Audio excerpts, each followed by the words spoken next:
এবার আসুন আমরা জেনে নিই গজওয়াতুল হিন্দ কখন সংগঠিত হবে। এটা কি সংগঠিত হয়ে গেছে নাকি এখন সংগঠিত হবে না ভবিষ্যতে হবে? এই ব্যাপারে তিনটা ঐতিহাসিকদের মত পাওয়া যায়। আল্লামা ইমাম ইবনে কাসির রহমতুল্লাহ আলাইহি তাফসিরে ইবনে কাসিরের গ্রন্থ প্রণেতা, তার মতে গজওয়াতুল হিন্দ এটা আজকে থেকে আরও কয়েকশো বছর আগে সংগঠিত হয়ে গেছে। মোহাম্মদ বিন কাসেমের নেতৃত্বে তিনি যখন উপমহাদেশে হিন্দুস্তানে যখন লড়াই করেছিলেন মালাউন হিন্দুদের বিরুদ্ধে, মুশরিকদের বিরুদ্ধে, ওই যুদ্ধটাই মূলত গজওয়াতুল হিন্দ। এটা আল্লামা ইবনে কাসির ওনার মত, এক নম্বর মত। দুই নম্বর মত হলো কেউ কেউ বলেন গজওয়াতুল হিন্দ এটা একদম কিয়ামতের আগ মুহূর্তে হিন্দুস্তানে একটা যুদ্ধ হবে, ওইটাকে বলে গজওয়াতুল হিন্দ। এগুলো দুই নম্বর মত। তিন নম্বর এবং সবচাইতে বিশুদ্ধ, সবচাইতে গ্রহণযোগ্য যে মত, যেটা আল্লামা তকি উসমানী দামাত বারকাতুহুমের পিতা হযরত মুফতি শফি রহমতুল্লাহ আলাইহি, মুফতি শফি রহমতুল্লাহ আলাইহিকে আপনারা অনেকে চিনবেন। তাফসির মাআরিফুল কোরআন একটা তাফসির আছে, আপনারা জানেন।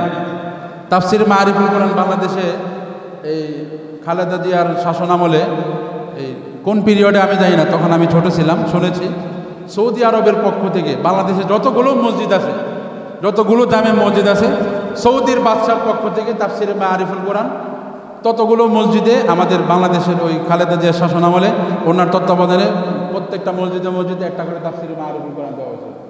ওই তাফসির মাআরিফুল কোরআনের গ্রন্থ প্রণেতা, ওই তাফসির মাআরিফুল কোরআন যিনি লিখেছেন, ওনার মতে গজওয়াতুল হিন্দ এই শব্দটা ব্যাপক। আল্লাহ নবী হাদিসে যেহেতু গজওয়াতুল হিন্দ ব্যাপকভাবে বলেছে, এজন্য এই গজওয়াতুল হিন্দকে ব্যাপক রাখাটাই উচিত। মোহাম্মদ বিন কাসিমের যুদ্ধকে গজওয়াতুল হিন্দ বলে এরপরে হিন্দুস্থানে আর যত গজওয়া হবে, যত যুদ্ধ হবে, কাফেরদের আর মুসলমানদের যত যুদ্ধ হবে, এগুলো গজওয়াতুল হিন্দ না, এটা বলা ঠিক হবে না। কেননা কোরআন সুন্নাহর একটা গুরুত্বপূর্ণ মূলনীতি হলো আল মুতলাকু ইয়াজরি আলা ইতলাকিহি।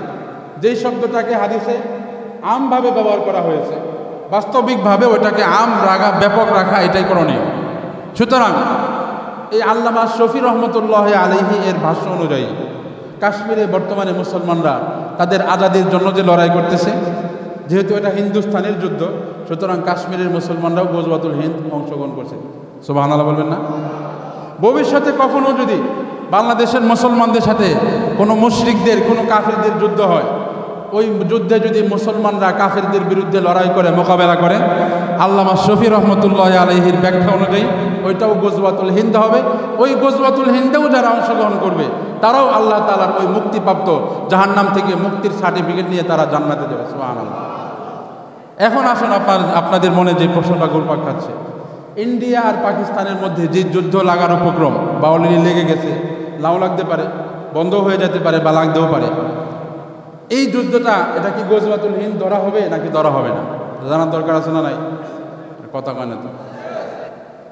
ইন্ডিয়া এর সেনাবাহিনী আর পাকিস্তানের সেনাবাহিনী এরা যদি শুধু জাতীয়তা লক্ষ্য করে যুদ্ধটা করে, যে আমরা আমাদের আলাদা জাতীয়তাবাদ হিন্দুস্তানের, পাকিস্তানের এরা এদের আলাদা জাতীয়তাবাদ, তাদের সাথে আমাদের জাতীয়তাগত দ্বন্দ্ব আছে, দেশগত দ্বন্দ্ব আছে, সীমান্তগত দ্বন্দ্ব আছে আমাদের।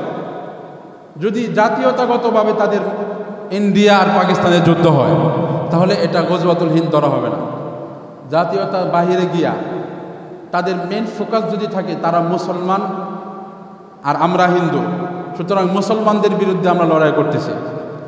আর পাকিস্তানের লোকদেরও, তাদেরও মাইন্ডসেটে যদি এটা থাকে যে আমরা মূলত খালি ভারত দেখে তাদের জাতীয়তার প্রতি লক্ষ্য রেখা যুদ্ধ করতেছি, বিষয়টা এমন না, বরং আমরা মুসলমান কাফেরদের বিরুদ্ধে, মুশরিক হিন্দু মালাউনের বিরুদ্ধে, বিধর্মীদের বিরুদ্ধে, মুশরিকদের বিরুদ্ধে লড়াই করতেছি, এটা যদি তাদের অন্তরে থাকে, এটা যদি তাদের নিয়ত থাকে, তাহলে এটা হবে ধর্মীয় যুদ্ধ এবং তখন এটা হবে গজওয়াতুল হিন্দ, যে গজওয়াতুল হিন্দের কথা আল্লাহ নবী ভবিষ্যৎবাণী করে গিয়েছে।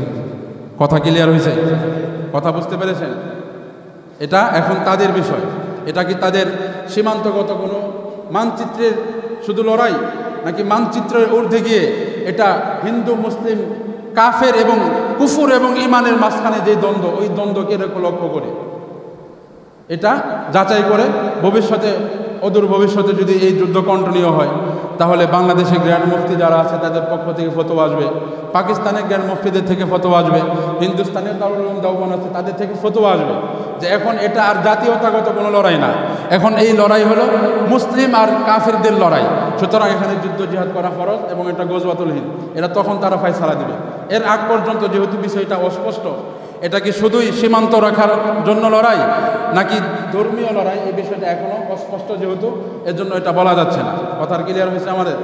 কথাটা সরাসরি বুঝতে পেরেছেন তো? তবে যদি এটা যদি হিন্দু আর মুশরিক আর মুসলমানদের লড়াই যদি হয়, এই লড়াইটা যদি হয় ঈমান আর কুফরের মধ্যে পার্থক্যকারী লড়াই, তাহলে তখন আমরা মুসলমানদের পক্ষ নেওয়া আমাদের উপর ঈমানি দায়িত্ব হয়ে যাবে। কথা বুঝতে পেরেছেন? সরাসরি এখানে যুদ্ধ অংশগ্রহণ করা হোক অথবা মৌন সমর্থন হোক, যেটাই হোক, যারা মুসলমান, যারা ঈমানি শক্তির পক্ষে থাকবে তাদের পক্ষে থাকা আমাদের এটা ঈমানি দায়িত্ব হয়ে যাবে।